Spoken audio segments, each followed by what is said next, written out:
ওয়ালাসাউফা ইউতিকা রাব্বুকা ফাতারদা।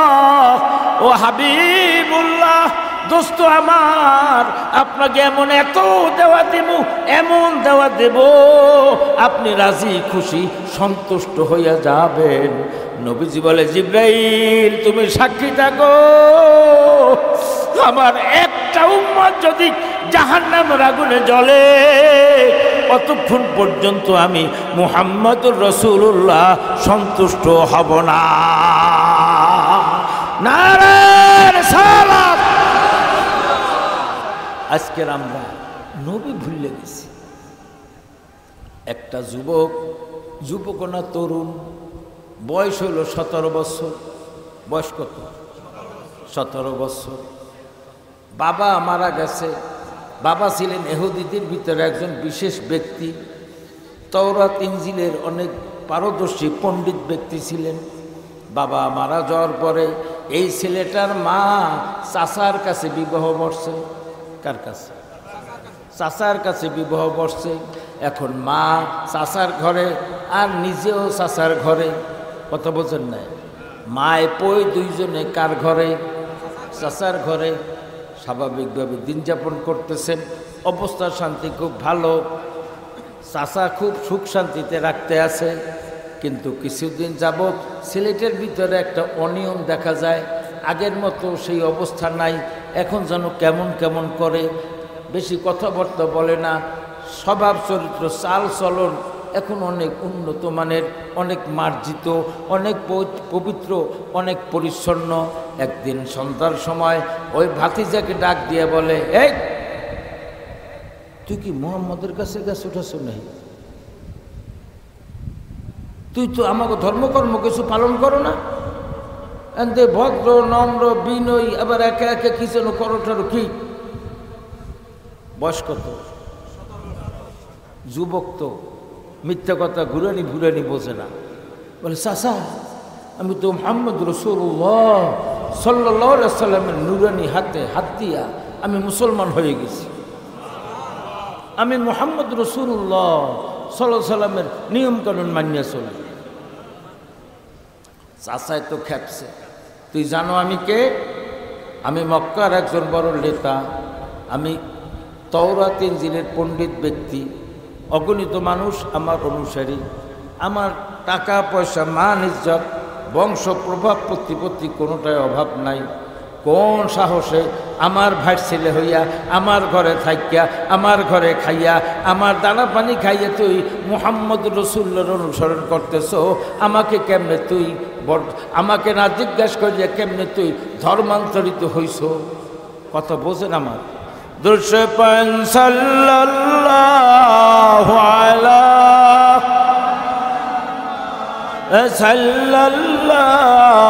আলাইহি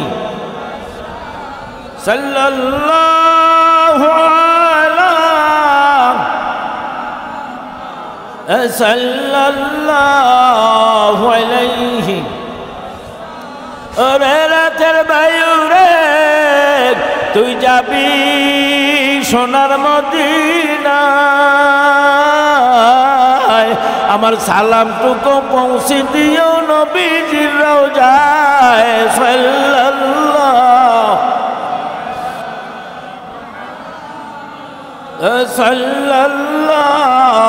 আলাইহি সাল্লাল্লাহু আলা সাল্লাম।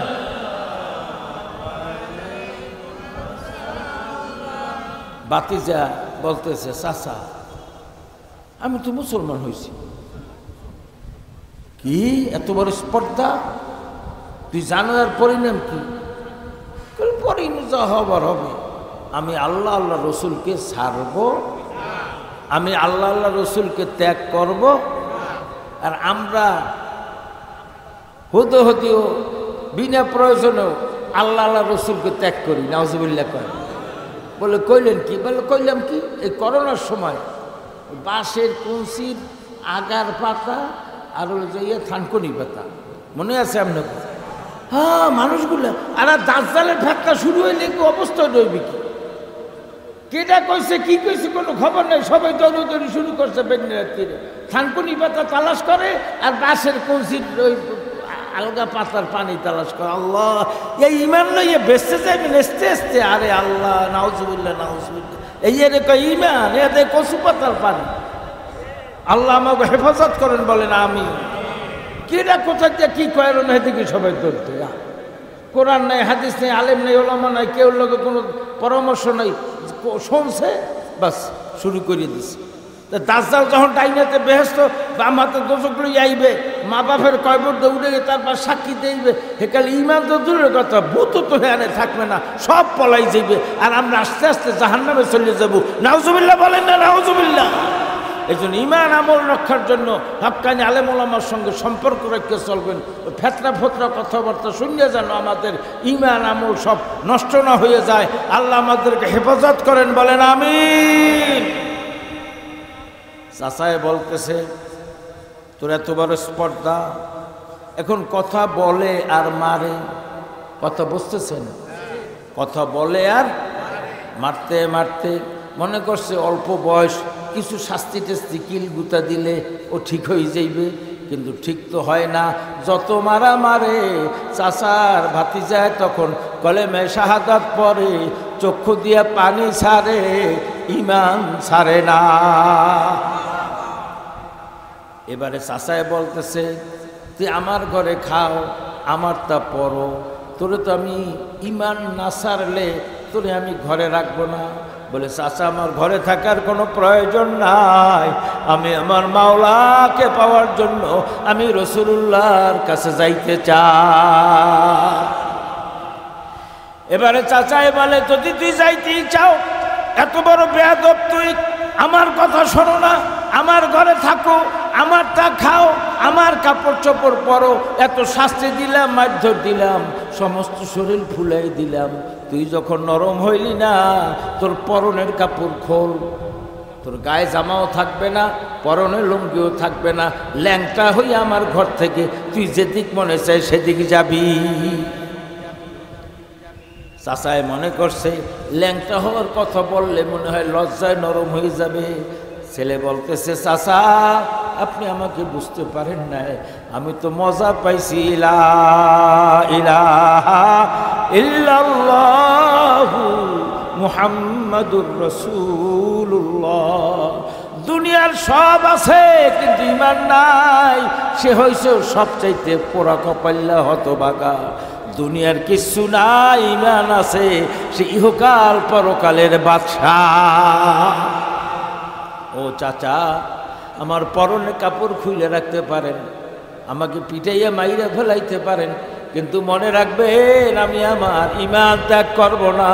আমি মুহাম্মদ রাসূলুল্লাহর প্রতি ভালোবাসা মহব্বতে আমার এতটুকু ঘাটতি হবে না। এখন ওই যুবক তার পরনের কাপড় খুলে ফেলাইছে, সম্পূর্ণ ল্যাংটা হয়ে গেছে, ঘরের ভিতর বসে মায় হারে নিজের পেটের সন্তান, এদিকে যায় কত দূর, এদিকে যায় কত দূর। আরবের অবস্থা তখন পুরুষ শাসিত দেশ, মেয়ে লোকদেরকে তারা ঘরের কাজের বেটির চাইতেও নিকৃষ্ট মানের ব্যবহার করত। মেয়ে লোকদের তারা জেতা পুঁততে ফেলতো, মেয়েদেরকে তারা জীবিত কবর দিত, মা বোনদেরকে তারা সামান্য কোনো মর্যাদা দিত না, আল্লা কামলার মতো ব্যবহার করত। এখন ওই ছেলেটার মা ঘরের ভিতরে বৈশা কতক্ষণ ওদিকে যায়, কতক্ষণ ওদিকে যায়, বুকের ভিতরে আগুন, চোখে পানি, অসুবিধা নাই তো, 2-4 ঘন্টা বইবেন তো। আরে আল্লাহ, কি অবস্থা এক সময় গেছে।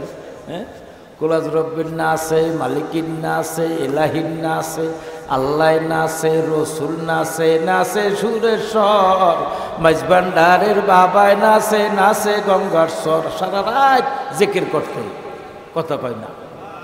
এই সমস্ত বেসারা বেদাতি কাজ থেকে আল্লাহ আমাদেরকে, আমাদের সমাজকে হেফাজত করেন। কন্যা আল্লাহুম্মা আমিন।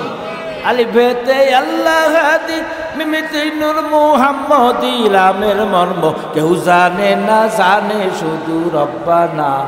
আদমের সুরাতে মাওলায় তারে কেউ চেনলা না। নাউজুবিল্লাহ কইবেন না। কত রকমের মানুষকে বেঈমান বানাবার, মুশরিক বানাবার কাফের বানাবার, বেদিন বানাবার কত রকমের ষড়যন্ত্র চক্রান্ত আমাদের সমাজে বিরাজ করত। আল্লাহ এই সকল বেদাতি বেশারি কুফুরি কার্যকলাপ থেকে আমাদের পুরুষ মহিলা আমাদের সকলকে আল্লাহ তাআলা হেফাজত করেন, বলেন আল্লাহুম্মা আমিন। এবারে যুবক সম্পূর্ণ ল্যাংটা রাত্রিবেলা মায় জালনার পাশে যাইয়া নিজের একটা ওড়নার কাপড়, মোটামুটি ছোট্ট একটা কাপড়, এইটা জালনায় দিয়ে ফিক্কে বাঁধিয়ে দিয়েছে। বাবা রে, আমি তোর মা হইয়া তোর এই বিপদের সময় আমি কোনো উপকার করতে পারলাম না। তোর এই নতুন বাপে যদি দেখে আমারে মারিয়া ফেলাইবে, এই কাপড়টা নিয়ে ইজ্জত বাঁচাইয়া যা। সাফাতের মালিক, হাউজে কাউসারের মালিক, লেওয়ায়ে হামদের মালিক, মাকামে মাহমুদের মালিক, উম্মতের কান্ডারি, গুনাহগারের বন্ধু, হাবিবুল্লাহ শাফিউল মুজনবিন রহমাতুল লিল আলামিন মুহাম্মদুর রাসূলুল্লাহ সাল্লাল্লাহু আলাইহি সাল্লামের দরবারে পৌঁছিয়া যা। মারতে মারতে শরীর ফুলেই দিছে, সমস্ত শরীর বিষাক্ত, লড়তেও পারে না, চড়তেও পারে না, সমস্ত শরীর ফুলে টুলে অসুস্থ হয়ে গেছে। ওই সামান্য কাপড় পরছে, উপরে উঠাইলে নিচে জল হয়ে যায়, নিচে পড়লে হাঁটু ঢাকলে আবার উপর জল হয়ে যায়। কোনো রকমের ধৈরা প্রচণ্ড শীতের মধ্যে নবীজির বাড়ির দিকে রওনা দিছে। আমাদের দেশের মতন এই রকমের সমতল ভূমি না, পাথরের রাস্তা, মরুভূমি, জঙ্গল, পাহাড়িয়া এলাকা। দৌড়াইতে দৌড়াইতে দৌড়াইতে দৌড়াইতে তাহাজ্জুদের সময় 17 বছরে যুবক ভাই, যারা পাবজি খেলাও, যারা ফ্রি ফায়ার খেলাও, যারা গেমস খেলাও, যারা মোবাইল টেপো, যারা চ্যাটিং করো, যারা ডেটিং করো, যারা নাইটিং করো, যারা ইউটিউব চালাও, যারা ফেসবুক চালাও, যারা সিরিয়াল দেখো, যারা তাস খেলো, যারা জুয়া খেলো, যারা মোবাইলে পয়সা দিয়ে খেলো, রাত্র 2টার সময় ব্রিজের ওটারে কয় কি রেলিংয়ের উপরে বইয়ে তাল ভঙ্গ করো, নিজের জীবনটারে নষ্ট করিও না। নবীজির একজন তরুণ সাহাবীর জীবনীটা পড়ো। আজকের এই সাগরদী মেডিকেলে যাও, যে কোনো মেডিকেলে যাবা, বুড়া মানুষের চাইতে যুবক রোগীর সংখ্যা বেশি।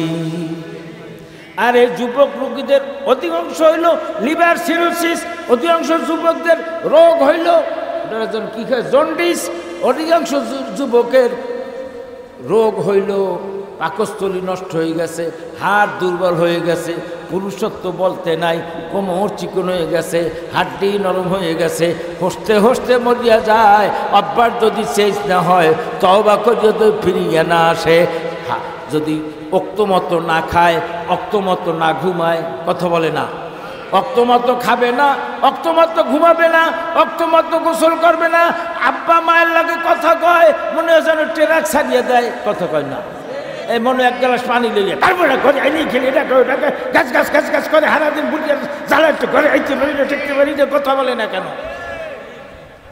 বাবা মায়ের সঙ্গে বেয়াদবি করলা, তাস খেলাইলা, জুয়া খেলাইলা, ক্যারাম বোর্ড খেলাইলা, রাত্রি জাগরণ করলা, রাস্তার পাশে ব্রিজের উপরে রেলিংয়ের বৈশা বৈশা এমন জিনিস তুমি মোবাইলে দেখো, ঘরে বসে দেখা যায় না, বোনের কাছে বসে দেখা যায় না, আব্বা মায়ের ধারে বসে দেখা যায় না। আমি বিভিন্ন জায়গায় মাহফিল থেকে আসি, রাত 2টা বাজে, 2:30 বাজে, 3টা বাজে, এমন কোনো রাস্তা নাই যেই রাস্তায় 2 4 10 20 50 পোলাপান জায়গায় জায়গায় বইয়ে বইয়া ওই আকাম করতে না দেখি। নাউজুবিল্লাহ বলে না। এ যুবক, তোমার এই জীবনটা হইল গোল্ডেন এজ, স্বর্ণযুগ। মানুষের জীবনের প্রধান বয়স হইল আপনার 8 হইতে 40, কথা বলে না। এইটাকে বলা হয় স্বর্ণযুগ, গোল্ডেন এজ। যৌবন জোয়ার একবার আসে রে বন্ধু, চইলা গেলে আর আসে না। আমি 76 সনে নেসারাবাদ ভর্তি হয়েছি। এই এলাকায় আমি দাওয়াত খাইতে আইতাম, বাঁশ চান্দে উঠাইতে আইতাম, ধান চান্দে উঠাইতে আইতাম। কত সুন্দর নাদুস নদুর ছিলাম আমি, গালে এক গাছ দাড়ি ছিল না, মানুষে আদর করত। এরকম এরকম দুই একজন এখানেও আছেন যেন আমার ছোট্ট সময় দেখছেন, এখন মৌতের সব চিঠি আইছে, চুল পাকছে, চামড়া ধরতেছে, দাঁত পড়ছে, আর এক পাশে লড়ে, হাঁটুতে ব্যথা, কোমরে ব্যথা, চক্ষু চশমা ছাড়া দেখি না। এই তো জীবনের যুবক ভাই। আজকের আমি বুড়ো হয়েছি, কালকে তুমি বয়স পাইলে বুড়ো হবা। কিন্তু এই যে রোগের কথাগুলো বললাম, ঠিক মতো খাইবে না, ঠিক মতো গোসল করবা না, ঠিক মতো ঘুমাইবে না, বাপ মায়ের কথা শুনবা না, মুরাব্বিদেরকে ভক্তি শ্রদ্ধা করবা না, পারিবারিক সম্পর্ক ঐতিহ্য রক্ষা করবা না, জুয়া খেলবা, গাঁজা খাবা, বিড়ি খাবা, সিগারেট খাবা। এ যুবক ভাই, তুই তারিখ দিয়ে আজকে লেখে রাখ, তুই 40 বছর বেশি বয়স পাবি না। আর যদি তুই বয়স পাও, এমন রোগ শরীরে হইবে, বিবাহ করার যোগ্যতা তোমার থাকবে না। 18 বছর, 16 বছর, 20 বছরের পোলা রাস্তা দিয়ে হাঁটে, মনে হয় যে একটা মরা সুপারি গাছ হাঁটতে যায়, কথা কন ডাকা, কোমর এই রকমের খিসে গেছে, চক্ষু দুইটা ঢুকে গেছে, চাইরু পাশে কালা কালাজ, তুই মরো ডাকা গজাল গাই। ভালো হও, নসিব খুললে যাবে। জীবনে যা চাও নাই তার চেয়ে বেশি পাইয়ে যাবা। তুমি আল্লাহ আল্লাহ রাসূলকে ধরো, আল্লাহ তোমার ইহকালে পরকালে কোনো অভাব রাখবে না ইনশাআল্লাহ। ফেসবুকে তুমি শান্তি পাবা না, পরকীয়ায় তুমি শান্তি পাবা না, মোবাইলে প্রেম করি তুমি শান্তি পাবা না, জিরো, কিচ্ছু না, ফাটকি ফুটকি নষ্ট হয়ে যাবা, জীবনটা বৃদ্ধ হয়ে যাবে। মা বাপের জায়গা বেচা চিকিৎসা করে বাঁচিয়ে থাকতে পারো, সে বাঁচার কোনো দাম হইবে না। ভালো হও। আমার খুব মায়া লাগে, আমার খুব কষ্ট লাগে। আজকাল ম্যাক্সিমাম ছাত্ররা পড়ালেখা ছাড়িয়ে দিচ্ছে। 5 মিনিট সময় পায়, 5 মিনিট মোবাইল টেপে, 5 মিনিট সময় পায়, 5 মিনিট টাস খেলা দেখে, ক্যারাম বোর্ড খেলা দেখে। আর আমাদের দেশের একদল অপদার্থ নেতা আছে, আমার দেশের যুবক তরুণদেরকে 20 টাকা 50 টাকা ধরাইয়া দিন রাত 24 ঘন্টা পিছনে পিছনে ঘুরাইয়া ওদের জীবনটাকে নষ্ট করিয়ে দেয়। আল্লাহ তাআলা আমাদের যুব সমাজকে হেফাজত করে। তোমার বাড়ির পাশে নেসারাবাদ মাদ্রাসা, এই মাদ্রাসার ছাত্র, ডাক্তার, ইঞ্জিনিয়ার, ব্যারিস্টার, অ্যাডভোকেট, ইউনিভার্সিটির শিক্ষক, এমন ম্যাজিস্ট্রেট, ডিসি, এসপি, ওসি, অভাব নাই। আলহামদুলিল্লাহ বলেন তো। নেসারাবাদ আমাদের মাদ্রাসা, এই মাদ্রাসার প্রোডাকশন অনেক ডিসি, এসপি, ওসি। বর্তমানে যে ইসলামিক আরবিক ইউনিভার্সিটির প্রভিসি নেসারাবাদের ছাত্র, আওয়ামী লীগের আমলে যেন প্রভিসি ছিল আবুল কালাম আজাদ, এই নেসারাবাদের ছাত্র। এই রকমের অভাব নাই। কিন্তু তোমরা, আমরা বাড়ির পাশের এই নেসারাবাদের কাছে আমরা কেডা লার্নেড হয়েছি, আমরা কেডা 2 জন ব্যারিস্টার হয়েছি, 2 জন ডাক্তার হয়েছি। কই আমাকে পৌরসভায় জমি না? আমার বাপের জমি 187 লাখ টাকা আল্লাহ মাইতে গেছেন। বাপের জায়গা আছে না, কোনো কাম করবেন না, লঙ্গি এই পুরান টাকাই মানুষের না, একটু পিস্কুলি দিয়ে আডে বুঝে যাবো, ওরে আল্লাহ কোটিপতি। কিচ্ছু না, তুমি নিজের কোমর শক্ত করো, নিজে বিদ্যা বুদ্ধিতে কোমর শক্ত করো, নিজের পায়ে নিজে দাঁড়াও, তুমি এস্টাবলিশড হও, তুমি প্রতিষ্ঠিত হও, স্বভাব চরিত্র ভালো করো, আল্লাহ তোমাকে রহমতে বরকতে সুখ শান্তিতে ভরপুর করিয়ে দেবে ইনশাআল্লাহ। আল্লাহ কবুল করেন, বলেন আমিন। এই মিলাদুন্নবী উপলক্ষে এই যুবক তরুণ যারা আজকের এই মাহফিলে আসছে, আমি মুরব্বী যাদের দাড়ি পেকে গেছে, আমি আপনাদের কাছে হাত জোড়ে অনুরোধ করি, আজকের আমার এই কথায় যে সকল যুবক তরুণেরা নিয়ত করলো যে আমি ভালো হয়ে চলবো, খারাপ কাজ বাদ দেবো, আল্লাহ তাআলা তাদেরকে ইহকালে পরকালে শান্তি, মুক্তি, সচ্ছল স্বাবলম্বী, স্বনির্ভর, ধনী, সুখময়, শান্তিময় জীবনের মালিক বানাই দেব। সবাই বলেন আল্লাহুম্মা আমিন। আমার যুবক ভাই, দৌড়াইতে দৌড়াইতে সমস্ত শরীর বিথে ব্যথা, বিষে ব্যথা, ব্যথা দরনিয়া নবীজি মুহাম্মদ রাসূলুল্লাহ বাসার সামনে গিয়ে কেবল দাঁড়াইছেন। নবীজি মুহাম্মদ রাসূলুল্লাহ সাল্লাল্লাহু আলাইহি সাল্লাম তাহাজ্জুদের নামাজ পড়বার জন্য হুজুর উঠছেন। তাহাজ্জুদের নামাজ পড়া হুজুর সামনে দেখতেছেন একটা লোক, অল্প বয়স, 17 বছরের যুবক। হযরত নবীজি বলেন, তুমি কে? ফজরের রক্ত হয় নাই, ভোর রাত্রে আমার ঘরের সামনে এই ছেলেটাকে। নবীজি বলেন, হুজুর আমি তো আব্দুল্লাহ, কিছুদিন আগে আপনি হাতে আমি কলমা পড়ে মুসলমান হয়েছি। হুজুর আমি তো আব্দুল্লাহ। বলছেন, তুমি তো আব্দুল্লাহ চিনলাম না। ইয়া রাসূলুল্লাহ,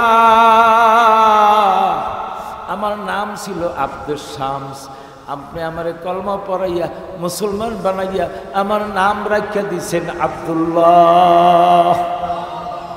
নবী বলেন, আব্দুল্লাহ রে, তুই তো ধনী পরিবারের সন্তান, তোর তো কত জামা কাপড়, এই গভীর রজনীতে প্রচন্ড শীতের ভিতরে নামে মাত্র একটু কাপড় পরিধান করিয়া উঠাও আর নামাও, তোর অবস্থাটা কি?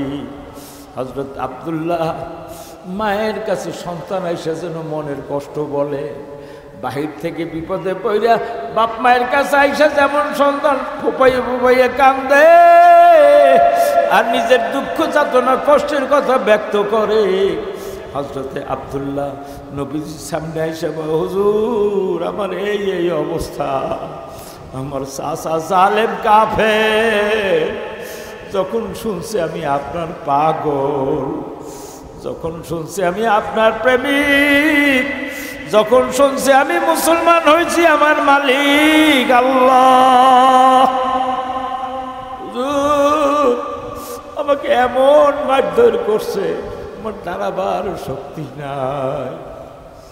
এই প্রচন্ড শীতের ভিতরে হুজুর আমারে সম্পূর্ণ ল্যাংটা কইরা লাথি মারিয়া পিটাইয়া কইরা ধাক্কাই বাইর কইরা দিছে। হযরত আব্দুল্লাহ বলতেছেন, নবীজি শুনতেছে আর চক্ষু দিয়া নবীজির পানি ঝরতেছে। হুজুরের ঘরের ভিতরে যাইয়া 2 টাকা কম্বলের টুকরা আইনা দিছে, রে আব্দুল্লাহ সমস্যা নাই, আমার ওই মসজিদ নববীতে থাকবি, আর এই কম্বলের 2টা টুকরা, একটা গায়ে দিবি একটা পরবি। এই জন্য হযরতে আব্দুল্লাহর নাম হয়ে গেছে আব্দুল্লাহ জুল বাজাদাইন, 2 কম্বলের টুকরার মালিক। নবীর প্রেমে পাগল হইয়া হযরত আব্দুল্লাহ পরনের কাপড় ফালাইয়া আসে, আর দুনিয়ায় বসে আমার আল্লাহ তাকে এমন পুরস্কার দিছে, নবীজির পোশাক ব্যবহারের চাদর আল্লাহ রসুল তাকে হাদিয়া উপহার দিয়া দিছে। আহা, হযরতে আনাস রাদিয়াল্লাহু তাআলা আনহু নবীজির 12 বছরের খাদেম, ঘরে একদিন মেহমানেরা গেছে, মেহমানদের সামনে দস্তরখানা চেনেন? যারা ব্যবহার করেন না বাসায় ব্যবহার করা শুরু করবে। মেহমান আইলে ভিন্ন কথা, অনেকে চেয়ার টেবিলে, আমরাও তো খুব দামিও কেউ না হইলে সাধারণত একজন মানুষ, আমাকে তো আলহামদুলিল্লাহ আমাকে ঘরে টরে যত বড় মেহমানি হোক আমরা তো ওই চকিতেই দিই। দস্তরখানা সুন্নত আলহামদুলিল্লাহ কয়, খানার খাইতে যেরকম বসার নিয়ম এইভাবে অথবা 2 হাত উঠাইয়া, এটা সুন্নত, এটা নিজ নিজ ঘরে আমল করবে। হযরত আনাস দস্তরখানা সামনে আনছে, আইনে দেখে নোংরা কালো ময়লা হয়ে গেছে, পাশে ছিল কুপি বাতি, ওই দস্তরখানা নিয়ে বাতির উপরে এইভাবে ধরছে, ধরিয়ে কাপড়টাকে লাড়ে সারে, কাপড়ে আগুনও লাগে না, একটু সময় পর দেখা যায় কালো ময়লা দস্তরখানাটা ধপধপে পরিষ্কার সাদা হয়ে গেছে। যারা কাছে ছিল মেহমান তারা বলতেছে, আনাস এই জাদু আবার কবে শিখলা? কাপড় আগুনে ধরলে কাপড় পরে না, আবার ময়লা কাপড় ফর্সা হইয়া গেল, রহস্য কি? হযরত আনাস বলে, আমার কোনো জাদু না রে ভাই, এইটা আমার মুহাম্মাদুর রাসূলুল্লাহ সাল্লাল্লাহু আলাইহি সাল্লামের হাতের ছোঁয়া। নবীজি আমার ঘরে একদিন মেহমান হিসেবে তশরিফ এনেছিলেন, খানা দানার পরে হুজুরের হাত মোবারক এই দস্তরখানা দিয়া মুছিয়াছিলেন। সেই দিন থেকে আজ কত বছর হয়ে গেল আমি দস্তরখানা ধৌত করি না পানিতে, যখনই আমার প্রয়োজন হয় আগুনের উপরে ধরি, ঝলমল ফর্সা সাদা হয়ে যায়। যেইখানে নবীজির ছোঁয়া লাগে ওই জায়গায় জাহান্নামের আগুন তো দূরের কথা দুনিয়ার আগুনও লাগে না। আজ আজকের আব্দুল্লাহ নবীজির গায়ের চাদর পাইছে, যেই চাদর গায়ে থাকলে দুনিয়ার আগুন তো দূরের কথা, জাহান্নামের আগুনও লাগবে না।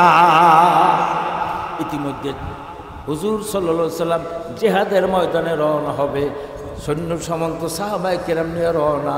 আব্দুল্লাহ তো ছোট্ট মানুষ, বলে ইয়া রাসূলুল্লাহ যদি একটু অনুমতি দিতেন আমি আপনার সঙ্গে যাইতাম। নবীজি বলে তুমি তো অসুস্থ মানুষ, তোমার শরীরে বিষ ব্যথা, তুমি তো রোগে আক্রান্ত, তো কেন তুমি যাইবে? বলে হুজুর আমার তো একটু শহীদ হইতে মনে চায়, আপনি যদি একটু অনুমতি দেন, বিনা হিসাবে নাকি শহীদের জন্য জান্নাত, আমি আপনার সঙ্গে সফরে যাইতাম। সুবহানাল্লাহ। হযরত আব্দুল্লাহকে নিয়ে নবীজি সাল্লাল্লাহু আলাইহি সাল্লাম রওনা করছেন। এক জায়গায় তাঁবু গাড়ছেন, রাত্রি তাঁবু গাড়ছেন, রাত্রি ওইখানে যাপন করবেন। হযরতে সাহাবায়ে কেরাম আসছে, বলে হুজুর আব্দুল্লাহ তো প্রচণ্ড অসুস্থ। সুবহানাল্লাহ। অসুস্থ কেডা? সফরের মধ্যে রাত্রে এক জায়গায় ক্যাম্প করছে, ওই জায়গায় থাকবে। বলতেছি ইয়া রাসূলুল্লাহ আব্দুল্লাহ প্রচণ্ড অসুস্থ। নবীজি বলেন আমার সঙ্গে, আমি তাকে দেখতে যাব, আমাকে নিয়ে চলো। সুবহানাল্লাহ। আবু বকর ডান পাশে, হযরত ওমর বাম পাশে, দুই আবু বকর ওমর দুই শায়েখান সাহাবীকে নিয়ে দুইজন নবীজির শ্বশুর, বেহেশতের শুভ সংবাদ প্রাপ্ত প্রথম এবং দ্বিতীয় ব্যক্তি। সুবহানাল্লাহ। আবু বকর ওমরকে সঙ্গে নিয়ে নবীজি যায় আব্দুল্লাহর অসুখ দেখতে। জোরে কয় না? দুনিয়ায় তো জান্নাত পাইতেছে, সুবহানাল্লাহ বলে না? এখন দেখে আসলেই অসুস্থ। নবীজি বলেন আব্দুল্লাহর মাথাটা আমার কোলে দাও। নবীজি পাও বিছাইয়ে বৈশা, রোগাক্রান্ত প্রচণ্ড, একটু পর মারা যাবে। আব্দুল্লাহর মাথা নিজের রানের উপায়ে লইয়ে বসে রয়েছে। আব্দুল্লাহ নবীজিরে পাইছে না যেন আকাশের চাঁদ পাইছে। কলেমা পড়তে পড়তে নবীজির কোলে আব্দুল্লাহ মারা গেছে। নবীজি বলেন সাহাবারা রে, ওর গোসল করা, আর কাপড়ের কাপড় আমার কাপড়। সুবহানাল্লাহ। কাপড়ের কাপড় পরাইয়া জানাজার নামাজ হইল। নবীজি সাল্লাল্লাহু আলাইহি ওয়াসাল্লাম ইমামতি করলেন। জানাজার নামাজ পড়াইয়া হুজুর খবর খুঁড়তে বলছেন। কবর যারা খুঁড়ছে সেইখানে নবীজি আব্দুল্লাহর লাশ নিয়ে গেছে। নবীজি বলতেছে লাশ আমি কবরে রাখবো। নবীজি সাল্লাল্লাহু আলাইহি ওয়াসাল্লাম নিজে কবরের ভিতরে নামিয়ে বলতেছে দে আমার আব্দুল্লাহর লাশ আমার হাতে দে। সুবহানাল্লাহ। লাশ লইতে 2-4 মানুষ লাগে। ওরে নবীজির গায়ে দুনিয়ায় 1000 বলিষ্ঠ যুবকের শক্তি ছিল। লাশ আমার হাতে দে। হযরত আব্দুল্লাহর লাশ নবীজি নিজের নুরানি হাতে নিছে। লাশ হাতে নিয়ে কবরে রাইখা হাত দুইটা আসমানের দিকে ধরছে। আল্লাহ, এই মুহূর্ত পর্যন্ত আমি আব্দুল্লাহর উপরে রাজি এবং খুশি। এখন ওরে আমি কবরে রাখলাম। মাবুদ, আব্দুল্লাহর প্রতি তুমি রাজি খুশি থাকিও। মা হারা সন্তান যেমন কান্দে, সন্তান হারা মা যেমন চেঁচাই মেচাই কান্দে। সাহাবায়ে কেরামের দোয়ার দৃশ্য দেখিয়ে কান্দে আর বলে রে কত ভাগ্যবান আব্দুল্লাহ, আল্লাহর দরবারে আল্লাহর নবী, কিয়ামতে যিনি সবার আগে উঠবেন, কিয়ামতে যিনি সবার আগে আল্লাহর দরবারে কথা বলবেন, যিনি কিয়ামতে মাকামে মাহমুদের মালিক হবেন, যিনি কিয়ামতে 120টা ইমানদার মোমেন মুসলমান নবী রসুলদের সকল উম্মতের কাতার হবে। কয়টা? 120টা। কথা বলে না কেন? আদম নবী থেকে আমাদের নবীজি পর্যন্ত সকল নবী রসুল তাদের উম্মতের সংখ্যা মোট হইবে কয় কাতার? 120 কাতার। আলহামদুলিল্লাহ বলেন, আলহামদুলিল্লাহ বলেন। 120 কাতারের ভিতরে 80 কাতার হইল উম্মতে মুহাম্মদী। সবার আগে জান্নাত খুলবেন যিনি, সুবহানাল্লাহ। সবার আগে হাউজে কাউসারে পানি পান করাবেন যিনি, সুবহানাল্লাহ। সবার আগে আল্লাহর দরবারে শাফাত করবেন যিনি, সুবহানাল্লাহ। এই 120 কাতার মানুষ নিয়ে দাঁড়াবে, সবার সামনে নবী রসুলগণ থাকবে, সবার সামনে নূরের নবী থাকবেন। নবীজির হাতে একটা পতাকা থাকবে, পতাকাটা সবুজ কালার হবে, সোনালী অক্ষরে লেখা হবে আলহামদুলিল্লাহ রব্বিল আলামিন। এই পতাকাটার নাম হইল হামদের পতাকা। এই হামদের পতাকার মালিক নবী মুহাম্মদুর রাসূলুল্লাহ সাল্লাল্লাহু আলাইহি ওয়াসাল্লাম। নবীজিরা আমার আল্লাহ পাকের একখানা মাত্র কুরসি থাকবে, আহকামুল হাকিমিন, কাজিউল কুজ্জাত, একমাত্র বিচারপতি, কিয়ামতের মালিক। জোরে বলেন তিনি কে? আল্লাহ। মহব্বতে ডাক দেন তিনি কে? আল্লাহ। আমার আল্লাহ একমাত্র বিচারকের আসনে আসীন থাকবেন, বিচারকের আসনে তিনি আসীন থাকবেন। আর কারোর জন্য কোনো চেয়ার থাকবে না, আর কারোর জন্য কোনো স্পেশাল বসার ব্যবস্থা থাকবে না, কিন্তু একজনের জন্য থাকবে। তানাকে যে চেয়ারে বসাইবে ওই চেয়ারের নাম হইল মাকামে মাহমুদ। আমার আল্লাহ পাক প্রধান বিচারপতি, একমাত্র বিচারপতি, আর তার পাশে একটা চেয়ার থাকবে, ওই চেয়ারের নাম মাকামে মাহমুদ। ওই চেয়ারে বসবেন মুহাম্মাদুর রাসূলুল্লাহ সাল্লাল্লাহু আলাইহি ওয়াসাল্লাম। এ যুবক ভাইরে, এ পর্দার আড়ালে আমার মা মতো নামাজ পড়ে না, মা বোনেরা ঘরে একটু কোরআন তেলাওয়াত করে না, মা বোনেরা একটু ঘরে বসে দুরূদ শরীফের আমল করে না। আগের দিনের মা বোনেরা ঘরে কারো অসুখ হলো রোজা রইতো, কোনো বিপদ আপদ বললে রোজা রাখতো, কোরআন শরীফ তেলাওয়াত করতো, দোয়া গঞ্জেল আরশ পড়তো। কথা বলেন না কেন? দুরূদ শরীফের আমল করতো, কান্নাকাটি রোনাজারি করতো, বিপদ আপদ অসুখ বিসুখে মসজিদে সিন্নি মানতি করতো, বিপদ আপদ কাটতে গেলে মসজিদে সিন্নি দিয়ে দিতে। কথা কয় না? কথা কয় না? প্রত্যেকটা ঘরে পুরুষেরা নামাজ রোজায় গাফলতি করলেও আমার দেশের মা বোনদের নামাজ রোজায় কোনো ঘাটতি ছিল না। দুঃখ লাগে, কষ্ট লাগে। এখন পুরুষেরা সামাজিক কারণে অনেকে হয়তো মসজিদে যায়, কিন্তু আমার দেশের এখন অধিকাংশ মা বোনেরা নামাজ রোজা সাজিয়ে দিয়েছে, পর্দা বলতে কিছু নাই। কথা বলে না কেন? ফজরের নামাজ পড়ে না, অনেক মহিলারা ফজরের নামাজ পড়ে না, জি বাংলা দেখে, স্টার জলসা দেখে, মোবাইল টিপতে টিপতে কোন সময় ঘুমায়, মহিলাকে খবর থাকে না। 8টা 9টার সময় উঠিয়া ওই যে স্বামী আছে কাজের লোক আইলে কামলার মতো, ওনারে কয় তাড়াতাড়ি হোটেলে যাও, পরোটার ভাজি ডিম ভেজিয়া লইয়াও। এখন অধিকাংশ ফ্যামিলিতে সকালবেলা মা বোনেরা দুগ্গ গরম ভাত বাদের রুটিও বানায় না।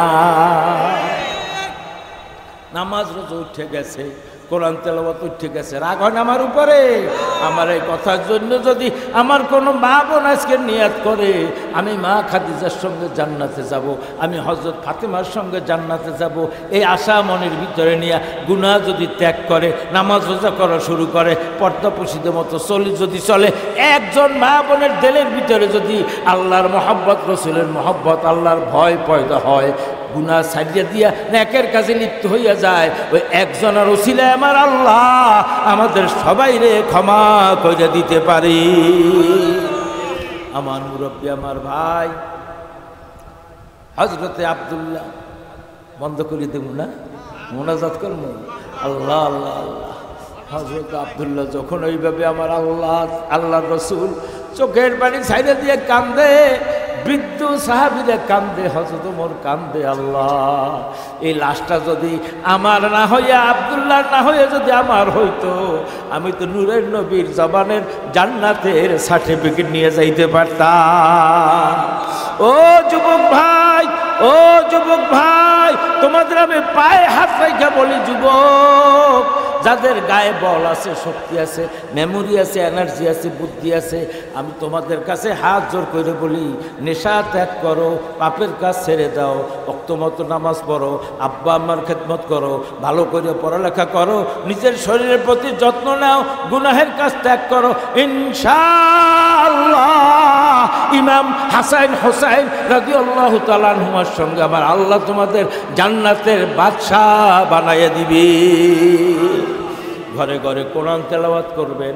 আমার মুরব্বী, আমার ভাই, এজা ওদিয়াল মাইয়িতু ফিল কবরে, মানুষকে মৃত্যু ব্যক্তিকে যখন কবরে রাখা হয়, যা আল কোরআন ইনদা রাসিহি, কোরআন আসিয়া মৃত্যু ব্যক্তির মাথার কাছে বসে।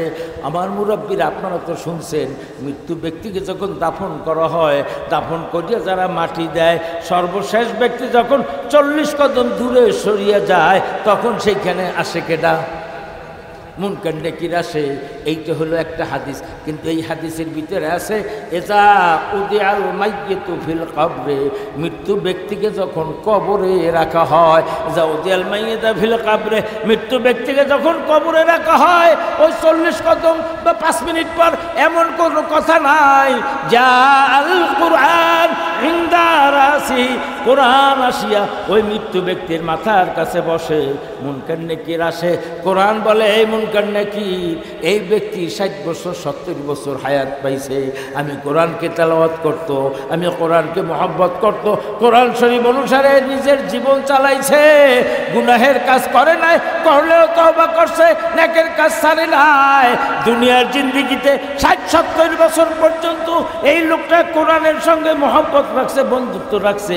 এখন থেকে এই ব্যক্তিকে খেদমত করবার, হেফাজত করার দায়িত্ব আমি কোরআনের। কিয়ামত পর্যন্ত বিশ্রাম করবে, তাকে কেহ ডিস্টার্ব করিও না। হাত জোর করে বলি আমার মায়েরা, যাদের কানে মাইকের আওয়াজ যায়, প্রত্যেকটা ঘরে সকালবেলা কোরআন তেলাওয়াত চালু দেন। আপনাদের আমি পায়ে হাত রেখে বলি আমার মায়েরা, যাদের কানে মাইকের আওয়াজ যায়, সকালবেলা সূরা ইয়াসিন, সূরা আর রহমান পড়বেন, রাত্রিবেলা সূরা মুলুক, সূরা ওয়াকিয়া পড়বেন, আসরের পর সূরা নাবা পড়বেন, দৈনিক অন্তত 1 রুকু কোরআন শরীফ পড়েন। যারা শিক্ষিত আছেন একটু অনুবাদ ব্যাখ্যাও পড়বেন। এইভাবে কইরা কইরা কোরআনের সঙ্গে মহব্বত করেন, কোরআন অনুসারে নিজের জীবন চালান, কোরআনের সঙ্গে নিজেকে মিলিয়ে দেন। আমার আল্লাহ আপনার ইহকাল পরকালে শান্তির দায়িত্ব নিয়ে নিবে। আল্লাহ আমাদের কবুল করুক, বলেন আমিন।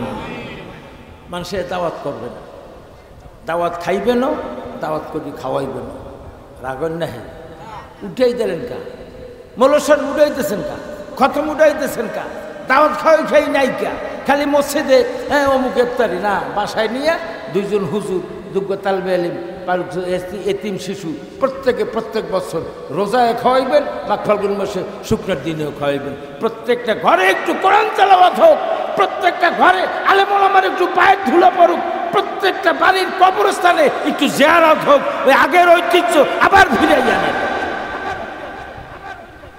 প্রত্যেক শুক্রবার আমরা যারা জীবিত আছি, আমাদের কাছে মনে করেন আমার আব্বা 2018-তে মারা গেছেন, প্রত্যেক শুক্রবার আমার এই বাবা আমার এই পিছনে পিছনে এইরকম হাত পাতে ঘুরতে থাকে, আব্দুল মান্নান কবরে বসো, কষ্ট আছে রে বাবা, আমার একটু নেকি দে। এইখানে যারা আছেন সবার কাছে শুক্রবার শুক্রবার মুর্দেগানেরা ভিক্ষুকের মতন ঘোরে, আমার একটু নেকি দে। আজকের যদি আপনি আপনার মুরব্বির জন্য দোয়া করেন, আপনি আমি কবরে গেলেও আশা করা যায় আমার সন্তান নাতিপুতিও আমার জন্য দোয়া করবে। আমি অনুরোধ করি সবার কাছে, প্রত্যেকটা ঘরে কোরআন তেলাওয়াত চালু দেন। 5 ওয়াক্ত নামাজ যে কোনো এক সময় উত্তম হইল 3 বার আলহামদুলিল্লাহ সূরা, 10 বার কুল্লু আল্লাহর সূরা, 11 বার দুরূদ শরীফ পড়া। এইটা যদি না পারেন অন্তত 1 বার আলহামদুলিল্লাহ সূরা, 3 বার কুল্লু আল্লাহর সূরা, 5 কি 7 বার দুরূদ শরীফ পড়া। দাদা দাদি, নানা নানি, শ্বশুর শাশুড়ি, আপনজন, ওস্তাদ শাগরেদ, তাদের জন্য একটু দোয়া করবেন, দোয়া করবেন, দোয়া করবেন।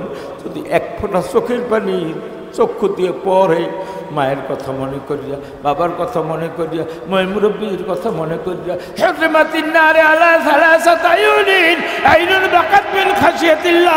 আল্লাহর ভয়তে যার চোখ থেকে 1 ফোঁটা পানি বের হবে, জাহান্নামের আগুন আল্লাহ তার উপরে হারাম করিয়ে দিবে। কবর জিয়ারতে দিল নরম হয়, মুরব্বীদের কথা বললে, দোয়া করলে ওই সময় চক্ষু দিয়ে পানি ঝরে, 1 ফোঁটা পানি ঝরলে জাহান্নাম ইমানদারের উপরে হারাম হইয়া যায়।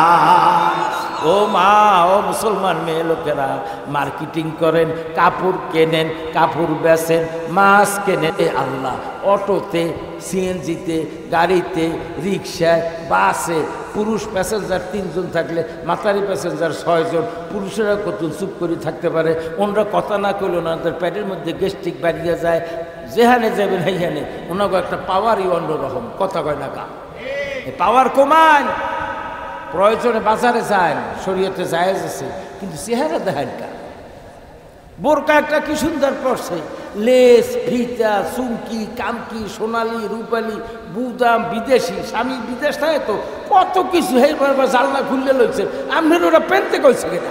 ডিজাইন দেখাইতে রাস্তায় নামছেন আপনি, বোরকার ডিজাইন দেখেন 7,500 টাকায় দেখেছে। ভালো হয়, পর্দা করেন, নামাজ পড়েন, নজর নিচের দিকে দেন, পরপুরুষকে দেখেন না। নবীজি মুহাম্মদ রাসূলুল্লাহ বলেন সাল্লাল্লাহু আলাইহি সাল্লাম, হুজুরের সামনে নবীজির স্ত্রী হযরত উম্মে সালামা রাদিয়াল্লাহু তাআলা এবং হযরতে মাইমুনা রাদিয়াল্লাহু তাআলা আনহা, দুইজন নবীজির স্ত্রী হুজুরের পাশে বসা, স্বামী এবং স্ত্রী দুইজন পরস্পরে কথাবার্তা বলতেছে। এমন সময় মদিনার বিশিষ্ট সাহাবী, অন্ধ সাহাবী, চোখে দেখে না, আব্দুল্লাহ ইবনে উম্মে মাকতুম রাদিয়াল্লাহু তাআলা আনহু নবীজির সামনে আইসা, মানে ঘরের সামনে আইসা ডাক দিছে, আসসালাতু আসসালামু আলাইকা ইয়া রাসূলুল্লাহ, হুজুর আমি আব্দুল্লাহ, একটু আপনার সঙ্গে কথা বলতে চাই।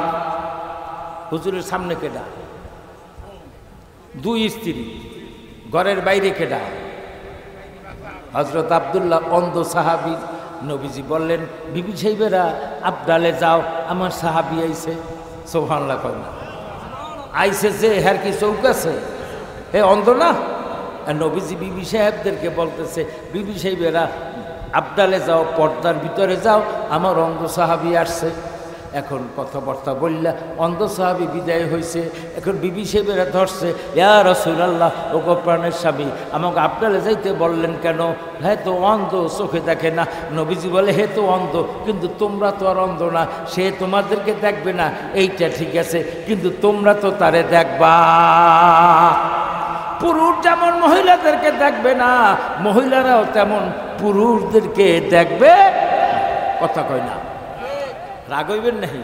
আমাদের দেশে একটা রোগ আছে, ঘরে যদি মাইয়ে দেখতে আয় না, আজকে বই তো মাইয়ে দেখাইতে আছে, মাইয়েটাই দেখাবার পর আল্লাহ নাম লই কথাবার্তা মিলতে লই গেছে, দিন তারিখ হইছে। কথা কয় না কা?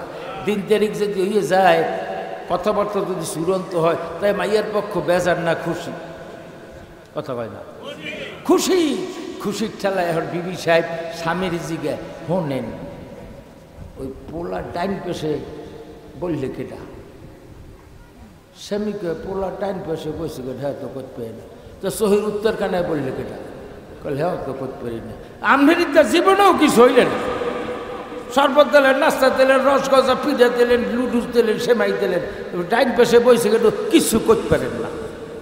আসলে বেটারা ওদের খেয়াল করে। কথা কয় না কা?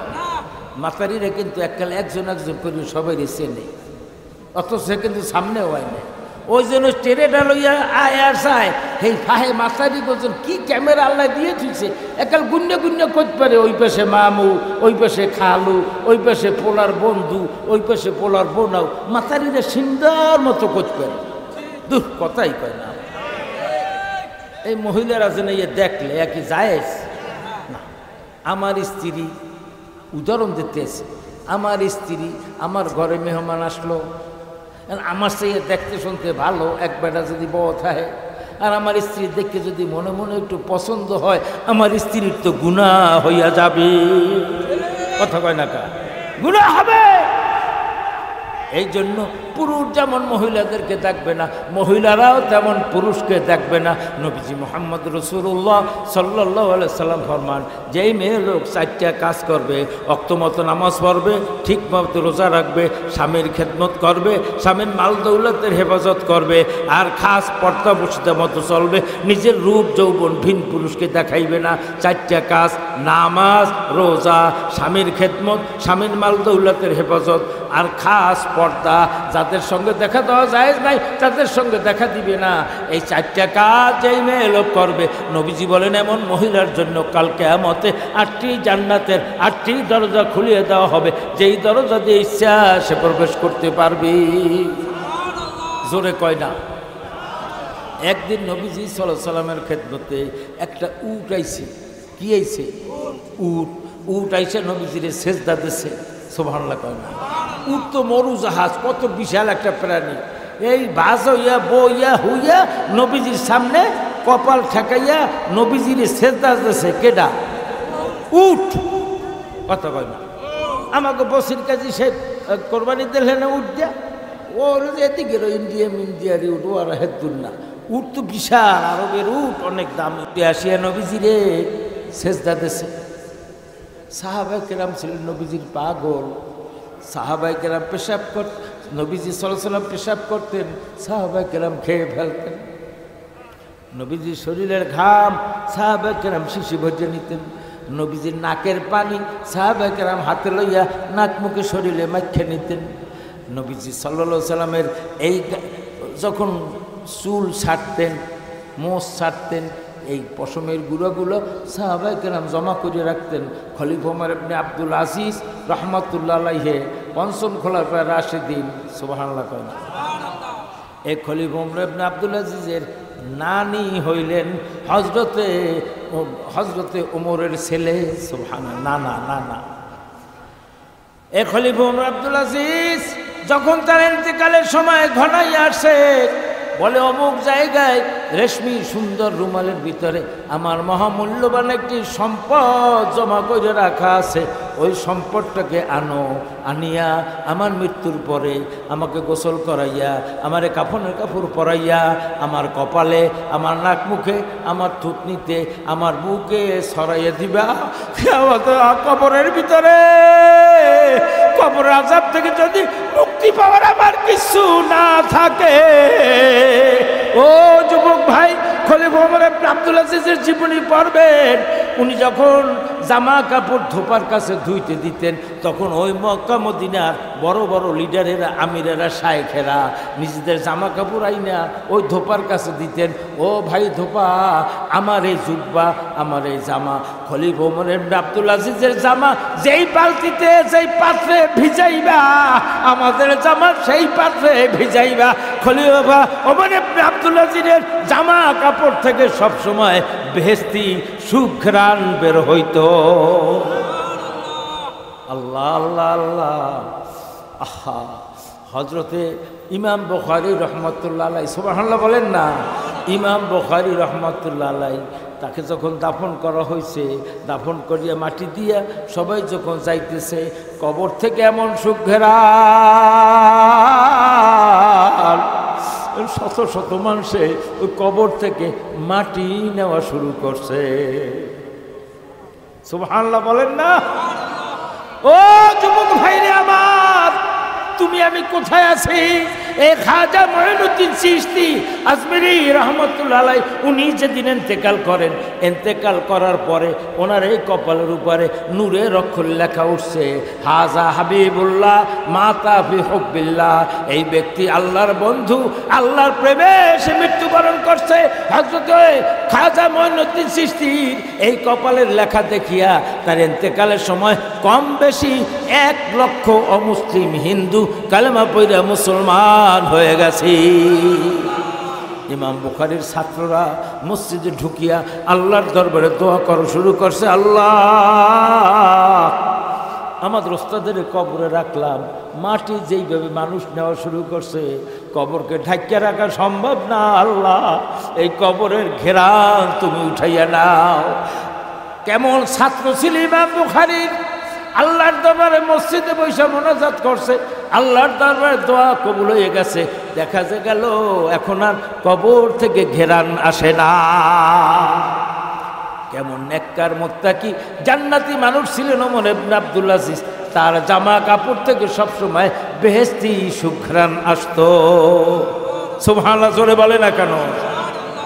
ওমর ইবনে আব্দুল আজিজ মৃত্যুর আগে বলে, কবরে যদি আমারে ফেরেশতারা ধরে, কবরের মাটি যদি আমারে চাপ দেয়, ফেরেশতা যদি গুরজ লইয়া আসে, আমি আল্লাহর দরবারে কি বললে নাজাত চাইব, নাজাত পাবো? আমার আপনজন তোদের কাছে আমি ওসিয়ত কইরা যাই। নবীজি মুহাম্মদ রাসূলুল্লাহ সাল্লাল্লাহু আলাইহি ওয়াসাল্লামের কিছু নখের গুড়া আমি ওই রুমালের মধ্যে রেখে দিছি। ওই নখের গুড়া যেইখানে যা লাগবে থাকবে, ওইখানে জাহান্নামের আগুন আসবে না, কবরের আগুনে লাগবে না, কবরের মাটি চাপ দিবে না। আল্লাহ আল্লাহ।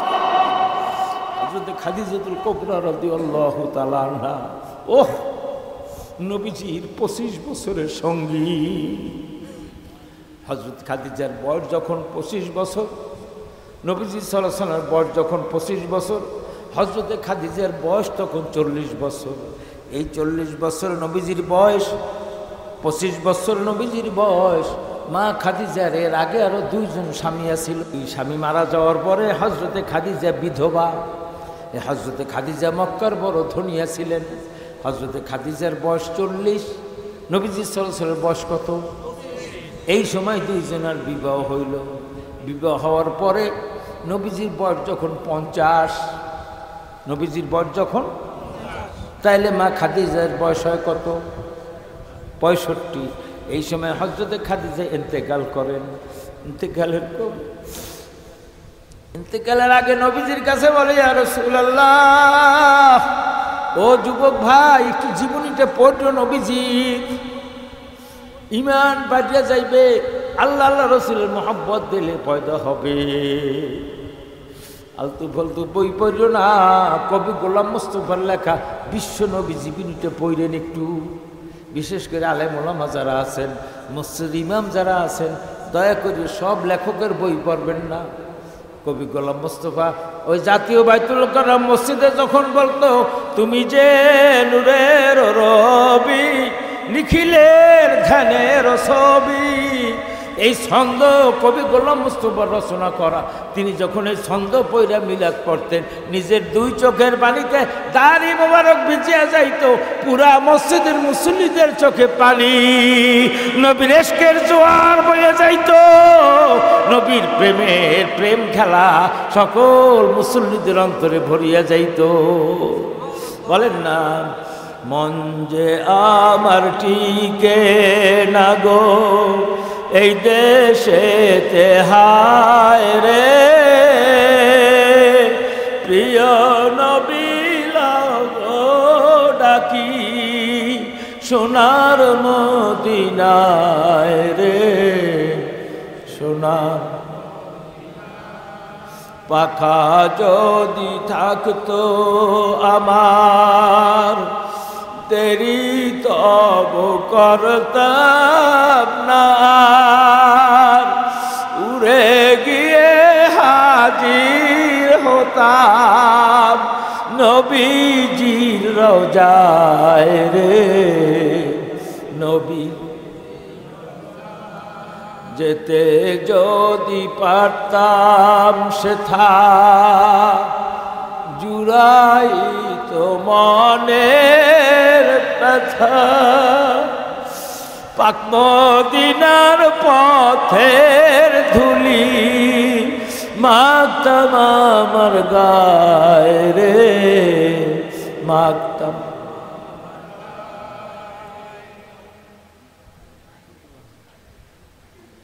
বলতাম আরো বিনয় করে সেই ভয়ানক রোজ হাসরে, উম্মত বলে কদমে ঠাই দিও গো আমার